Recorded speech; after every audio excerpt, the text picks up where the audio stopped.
Hi, this is Tracy HD, and I'm here to do the weekly Oracle and Tarot card reading. And I am using the Witching Hour Oracle by Rockpool Publishing. I figured this was very appropriate since we are during the month of Halloween here in the Northern Hemisphere. It's fall, and this is one of my favorite fall decks. So I hope you enjoy this as well. If you'd like to purchase the deck, click the link in the description box below. You could use this as a pick a card reading, 1, 2, or 3, or a blended reading for the beginning, middle, and end of the week.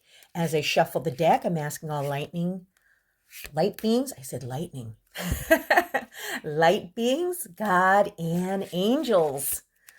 Please relay the message I need to share with my viewers, the highest good of all. Take the top card for card number 1, or the beginning of the week. Card 2 will be the center or the middle of the week. And the bottom card is going to be card 3 or the end of the week. Okay, maybe I said lightning because we're going to have an electrifying week. I don't know. Let's see what the cards have to say. Okay, there we go.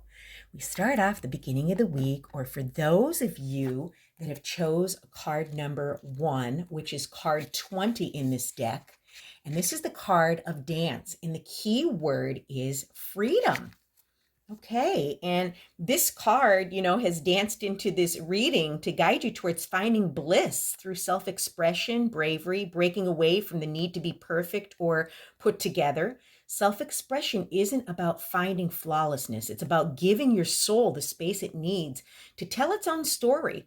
Your power and confidence can be found in the ways you are unique. Your differences carry the rhythms of your purpose and contribution to the world. Be grateful when you do things differently. It offers you the chance to stand out. Celebrate the times you are labeled weird, unique, outlandish, or odd. These qualities free you from the chains of being boring, complacent, and uninspired. You're being invited to share your uniqueness with the world in whatever way feels right to you. If you feel called to paint, then do so. If you feel moved to move, then let your body go. Every creative act of self-expression creates space for you to be more of who you were always meant to be. And then in the middle of the week, or those of you that picked card number 2, what a beautiful card this is. And this is card number 39 in the deck. And this is Midnight Moth. And the key word is distraction. And this card is telling us that you've been distracted, too focused on other people, instead of taking the journey designed specifically for your soul. Your unique gifts have been hiding behind your attempts to be something you're not, maybe dressing in a style that's not your own, but which makes you feel as though you fit in, or decorating your home to fit in it with a trend. Midnight Moth wants you to know that it's not yet too late to turn things around, but it could be very soon. It may not seem so, but others can intuitively pick up when someone is not being authentic. You may be in danger of losing out on something remarkable because you weren't showing up as yourself. Remember, the universe brings you opportunities that are meant for you and who you are, and not what others believe you should be.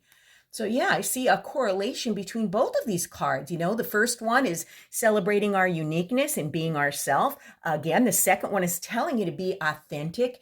Don't go along with the crowd just to fit in. Don't change the way you dress, the way you speak. And I'll tell you, there's so much of this out in the world. People tend to try to emulate, all of the Hollywood stars and singers and actresses and actors and stuff, and try to fit in with the current trends. But you know what? That kind of just makes you feel like a copy of someone or something. So you want to be unique and authentic at all times. And at the end of the week, or those of you that picked card number 3, this is card 14, and this is the High Priestess. And the key word on here is leadership. Okay, and the High Priestess in Tarot represents moving forward without experience and trusting that intuition will guide you to the right path. The message here is similar. The High Priestess trusts in her intuition so much that she doesn't question the road forward just because she can't see where it will lead. And others trust and follow her for her bravery and confidence. Trust you're being led to a rewarding and fulfilling life. Even if what you feel called to do doesn't make sense, Embrace the desires that are coming to you. Your dreams, your interests, and the things you feel strongly about are all clues guiding you to your calling. And, I always say, trust your intuition. Even if you can't explain why you feel a certain way about someone or something, you don't have to explain it. Okay, our intuition, our gut feelings, our internal warning system, saving us from danger as well. And I'll tell you, whenever I have ignored my gut feelings about someone or something, I wish that I would have, because it could have saved me a lot of, heartache and pain and turmoil and toxicity. So we're going to pay attention to our intuition at the end of the week. And actually, I pay attention to my intuition all the time, but we're going to focus on it, maybe get some meditation like this woman sitting here in the lotus pose. She's, getting some quiet time, because that's when you could go in within yourself and, really tap in your intuition. Wow, what an amazing week. If you've enjoyed this reading, please hit the like button, help the channel grow. I'd appreciate that. If you'd like to purchase the deck, you could click the link in the description box below. But above all, subscribe, because I will be back with more.